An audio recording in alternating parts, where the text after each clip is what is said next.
Assalamualaikum warahmatullahi wabarakatuh. Welcome back to Explore Entrepreneur.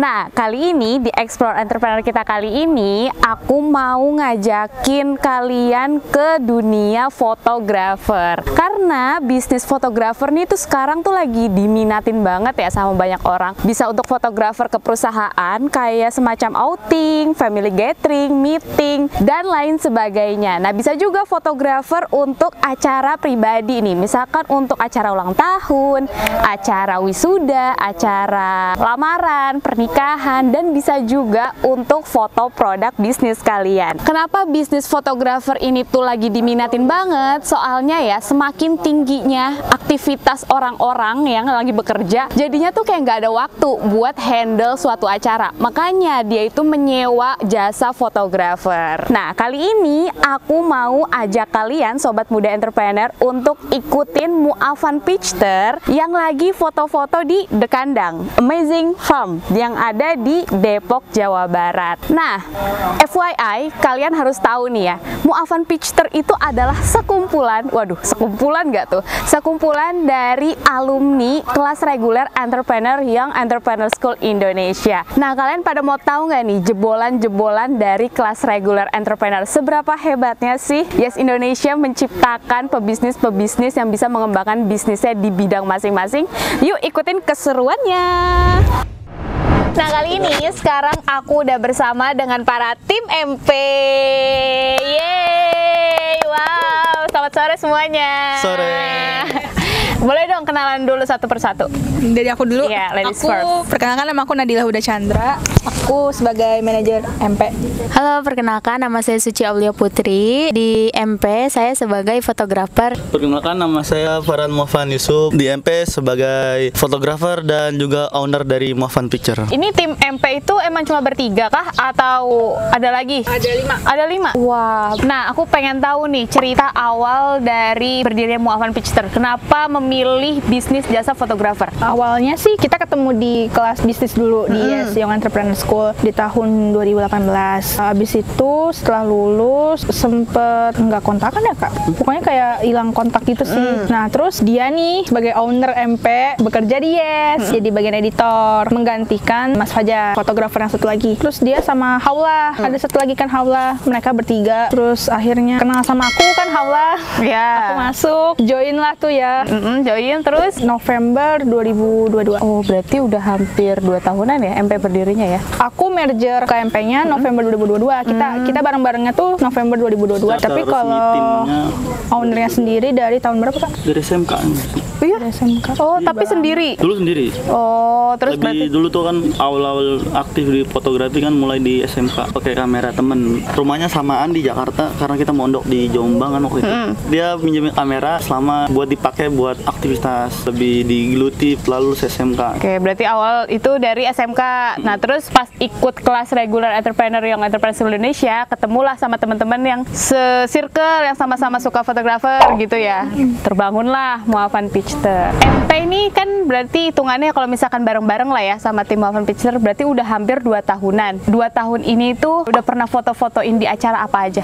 Pertama wedding sama temen satu kerjaan. Kemudian ada yang kedua juga wedding. Setelahnya baru lamaran sama wisuda. Kalau untuk acara sih lebih ke acara ulang tahun ya. Terus kayak hari ini juga kan ada dokumentasi PAUD ya. PAUD, itu kan termasuk acara juga.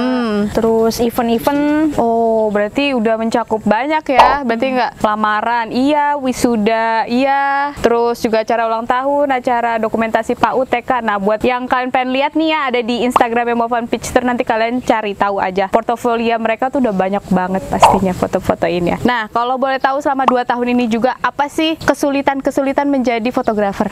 Apalagi tadi ya, tadi hari ini kan sama anak TK nih ya. Maksudnya ketemu anak-anak TK kan pasti riuh banget kan ngarang-ngarahin fotonya. Tadi aku juga ngeliatin kan, mau diajak foto tuh susah banget gitu. Namanya anak TK kan lari-larian gitu ya. Nah, selain itu coba apa kesulitan sebagai fotografer? Ada nggak? Apa mudah semua? Enggak sih. Kalau dibilang muda mah enggak, karena aku walaupun sebagai manajer, aku juga asisten fotografer kan. Pernah juga foto beberapa kali gitu kan. Deal-dealan harga sih. Deal-dealan harga. Lebih ke persaingan harga di pasar. Bener. Itu tuh yang sangat amat sulit kali ya untuk di zaman sekarang. Bener. Emang kalau misalnya ngomongin bisnis pasti nggak jauh dari perang harga itu, apalagi sekarang tuh ada kan ya fotografer yang kayak bayar seikhlasnya. Nah, tanggapan kalian tuh masalah perang harga gimana tuh? Sebenarnya tuh itu berat banget buat persaingan harga sekarang, karena kan orang tuh rata-rata, bukan rata-rata lagi, tapi kan semua orang tuh sekarang kan maunya harga murah tapi dapatnya tuh banyak gitu kan, dapat ini gitu kan. Tuh kita tuh pengennya ngasih harga yang sesuai. Tapi kualitasnya juga bagus gitu. Kayaknya perang harga tuh mulai di musim-musim waktu Covid tuh. Covid ya, bener. Jadi biar kayak bisa survive di masa Covid ini, gimana itu caranya? Ya itu menurunkan harga sejatuh-jatuhnya. Biar menarik klien-klien baru. Benar. Padahal dalam perang harga kayak gitu nantinya bisnis kita tuh nggak sehat. Bener. Malah rugi nggak sih kayak Gimana ya, yang ada nanti bisnisnya nggak jalan secara mulus. Bener, panen di awal doang ya. Habis itu kalau misalnya harga udah mulai normal lagi ya juga belum tentu kan customer-nya balik lagi. Nah, untuk MP sendiri ini udah bekerja sama kayak ini nggak sih, kayak IO lain gitu? Atau ada rencana ke depannya mau ada kerjasama gitu? Kalau kerjasama ada satu dekoran, rencananya sih planningnya kita bakalan ada dekor sendiri. Oh, bener bagus. Kita mau buka paket baru lah. Oh, berarti sama dekorasi gitu ya, fotografi kan dekorasi. Betul. Ini ya, jadi seorang fotografer kan harus kayak menciptakan momen yang bagus kan ya. Gimana cara fotografer menciptakan momen itu gitu? Yang pertama menurut aku tuh mood dari klien. Itu ngaruh banget sih kalau di foto tuh. Karena mau sebagus apapun foto, tapi kalau misalkan mood kliennya jelek, itu dari hasil fotonya kalau dilihat gitu kan, kerasanya nggak bagus, nggak dapet feel-nya gitu. Jadi senyum palsu, kayak dipaksa. Nah gitu. Iya, kayak apa sih, nggak dapet lah pokoknya feel-nya gitu banget foto. Kadang juga kita harus ngebecandain si klien. Oh, biar cair ya suasananya ya. Nggak tegang-tegang. Tapi pernah nggak dapet klien yang auranya, yang moodnya nggak bagus gitu? Banyak sih. Banyak. Karena kan apalagi klien wisuda ya, dari pagi, bukan dari pagi malah dari jam 3 kan mereka udah make up dulu. Iya. Sampai selesai wisuda siang jam 12 jam 1-an lah gitu kan. Biasanya suka ngaret kan wisuda. Itu moodnya udah capek banget. Iya, udah bawaannya pengen pulang kan, apalagi orang tuanya tuh sebenarnya anaknya masih pengen foto, tapi orang tuanya ngeburu-buruin gitu sih. Jadi kayak hasilnya jadi kurang gitu ya, nggak dapet. Kalau hasil kurang enggak sih, cuman masih bagus. Hasil masih tetap bagus, cuman butuh kan kita tuh durasi foto misalkan 2 jam ya, jadi molor gitu, jadi 3 jam. Harus ngasih extend sendiri. Iya, jadi kayak ngasih bonus sih. Biar lebih maksimal jadi hasilnya. Tiap mau ngedit kan Dari sekian banyak foto. iya, kita harus pilih banyak gitu. Jadi biar ngefilternya lebih gampang, kita harus lebih banyak fotonya. Betul. Nah, boleh spill nggak sih modal awal kalian bangun MP? Kalau dari modal awal sih kita dari salah satu tim kita ngasih modal 1 kamera. Seiringnya berjalan waktu kita kalau misalkan ada butuh 1 fotografer dan 1 videografer, karena kita kamera cuma 1, akhirnya kita nyewa satunya. Paling diselang-seling kayak gitu untuk saat ini. Oke. Berarti awalnya ini ada salah satu tim ya. Salah satu tim ini menginvestasikan kamera. Betul, kamera, terus mulai job. Terus kalau misalkan butuh 1 kamera lagi ada penyewaan juga. Tadi kan kalian ini kan ya, kalian bertiga ini, apa 2 lagi yang tadi itu sama-sama siswa dari kelas reguler entrepreneur, yang Entrepreneur School Indonesia. Ilmu apa sih yang berguna nih buat pengembangan bisnis MP ini yang kalian rasain gitu? Kalau aku branding kan. Branding tuh ngaruh banget sih. Betul. Karena kan di S2 tuh diajarin banget waktu zaman aku ya, waktu kelas aku diutamain banget branding gitu. Jadi kayak udah kelatih kali mentalnya awal-awal gitu kan. Itu udah mentalnya udah terbangun ya, udah nggak malu-malu lagi, udah berani. Berarti itu branding. Kalau Suci, ilmu apa nih yang Suci rasain sampai sekarang nih, ilmu nih bermanfaat banget nih sampai sekarang gitu? Kalau ilmu yang Suci inget sampai sekarang sih di materi tentang mindset tuh di kelas 1 kalau nggak salah ya. Itu tuh kayak ngajarin kita buat terus berusaha, walaupun kan namanya juga usaha ya. Namanya juga usaha. Ada naik turunnya gitu kan. Kan usahanya lagi kenceng-kenceng itu kan semangat tuh bener-bener Bara gitu ya. Apalagi kayak nge-branding juga lebih semangat. Bener. Terus udah gitu kalau misalnya lagi sepi-sepinya kan kita harus tetap branding. Iya. Kita harus tetap semangat buat membangun branding Bener. dari bisnis kita sendiri. Itu sih bikin gimana ya? Ayo bisa. Ayo tetap konsisten gitu ya, konsisten. Nah, selanjutnya apa? Dari saya sih yang paling diingat waktu di kelas reguler ya itu challenge bikin dream wall. Semua yang disusun di dream wall saya itu ada target untuk MP ini jadi besar gitu. Sebuah IO punya studio di mana-mana gitu, kita punya cabang. Itu sih paling. Wah, dan alhamdulillah terwujud ya ada dream wall itu. Nah, emang pentingnya dream wall tuh juga kayak gitu ya. Jadi kita nulis mimpi-mimpi kita, terus kita tempel ya kan, tugasnya gitu kan, tempel di dinding biar kita tuh terus baca, terus kayak selalu memotivasi gitu. Motivasi kita buat ayo wujudin dream wall itu. Bener, jadi semangat tuh ya. Tadi materi yang diingat sama mereka agar tim MP ini makin berkembang tuh dari ada branding, mental, terus sama dream wall-nya juga. Untuk yang mau terjun di dunia fotografer nih, skill apa sih yang harus dimilikin gitu? Yang pastinya skill fotografer sih. Skill fotografer. Saya tuh kebetulan baru Kak. Baru deh. Baru berapa? Oh, maba ya? Iya, maba. Udah di ospek belum nih? Jadi baru. Nah, alhamdulillahnya tuh di MP tuh nerima orang yang mau belajar. Kan saya tuh Iya, terus? Enggak bagus-bagus amat gitu. Cuman ya proses namanya juga. Bener. Proses, kan gitu. Nah, yang pasti tuh ada skill foto, terus video, terus skill editing juga penting kan. Karena kalau misalnya kita foto nih agak gelap kan pengen ada efek-efek. Bener. Itu harus diasah biar lebih bagus lagi, biar hasil editannya tuh nggak gitu-gitu lagi gitu loh Kak. Terus kayak fotografi juga kan kita nggak mungkin motonya cuman gini doang. Bener. Ada skill-skillnya lah gitu. Nah, alhamdulillahnya MP ini terima orang yang mau belajar. Ya, gitu. Oke, kalau sekarang nih Ibu manajer dari tim MP, skill apa nih yang harus dipunyai orang-orang yang baru mau terjun di dunia fotografer? Tim ya lebih tepatnya. Menurut aku skill ide sih, lebih ke bukan skill tapi harus punya banyak ide. Karena angle foto tuh gak bisa yang monoton itu aja. Harus beda-beda. Karena kan gimana pun juga kan kita fotografer tuh harus punya portofolio kan. Masa angle-nya tuh cuma yang itu aja, spot yang itu aja gitu. Ide sih, lebih ke ide. Yang kedua editing. Dah, ide sama editing gitu. Oh, berarti editing memang penting ya? banget, Harus penting satu banget. paket sih biasanya. Kalau editing tuh termasuknya masuk ke foto, kalau nggak video itu udah termasuk sama editing.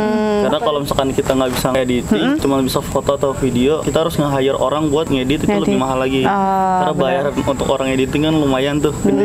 Sulit gak sih tapi kayak Sejauh gitu ini tuh kalau buat editnya? minta kayak harus kelihatan kurus ya. Paling itu aja bercanda-bercanda aja. Mbak tolong self love. Kayaknya itu Lebih tinggi ya. kayaknya kalau untuk ngambil pose lebih kurus kan kayak udah kesadaran fotografer. Iya ya. Udah. Biasanya kita harus tanya angle-nya mau Bener. Kanan apa kiri gitu. Oh, berarti di awal-awal ya, di awal-awal kayak Mbak angle-nya kanan apa kiri? Gitu. Iya, Nanti tinggal biasanya- disesuaikan gitu ya. Tuh. Bagus menurut cewek itu banyak kan. Iya bener lagi dan beda-beda. Iya, kadang menurut kita bagus tapi menurut dia enggak gitu. Iya. Nah terus aku pengen tanya juga media promosi dari tim MP ini apa aja yang dipakai? Reels Instagram. Terus share masing-masing akun Instagram. Di akun pribadi ya? Iya, akun pribadi. Sementara sih baru itu dulu sih. WhatsApp gitu, Facebook gitu, TikTok. Iya, itu Ada juga. itu nyambung ke Facebook. Iya, Facebook. Facebook yang mau fan picture. promosinya dari mulut ke mulut sih. Kayak klien satu misalkan merasa puas dari hasilnya, akhirnya ngerekomendasiin ke temennya yang lagi butuh foto bener. gitu. Sejauh ini rata-rata juga ada yang dari mulut ke mulut. Relasi ya. Ya, Ya. dari relasi dari teman-teman gitu. Ini untuk lokasi job nih dari MP ini khusus Jabodetabek aja atau mungkin kalau ada panggilan di kota mana gitu dalam lain provinsi? Sejauh ini kita masih di daerah Jabodetabek. Masih Jabodetabek aja ya? Cuman kalau misalnya ada yang mau di Bandung, Mau? Nggak saja.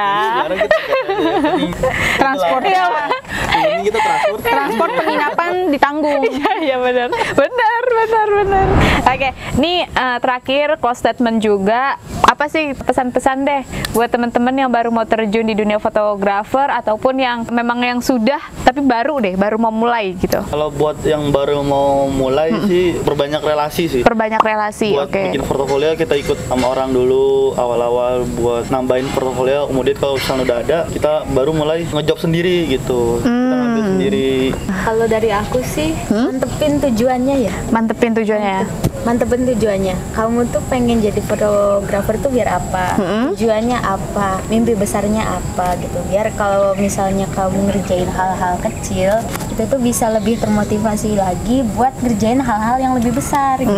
Ada Karena target. kan ya ada target, namanya juga kan sama klien ya, ketemu sama orang gitu. Kan setiap orang tuh sifat-sifatnya beda-beda Beda, ya kan. benar. Jadi kita tuh harus lebih banyak belajar lagi, dimantepin lagi targetnya. Jadi kalau misalnya ada target, kitanya fokus, insya Allah sedikit-sedikit kita bakalan sampai di tujuan kita gitu. Oke. Lagi mungkin Bu Manajer. Kalau pesan dari aku sih, sekarang tuh lagi marak banget pinjol ya. Benar. Dan kebetulan join komunitas juga kan di dunia fotografi tuh. Banyak banget orang yang sekarang kan persaingan gear. Jadi nggak cuma persaingan harga doang di dunia fotografi tuh, tapi persaingan gear tuh, perangkat alat tuh sangat banget ketat banget juga, bisa dibilang saling pamer lah istilahnya. Jangan gengsi lah kalau menurut Jangan aku.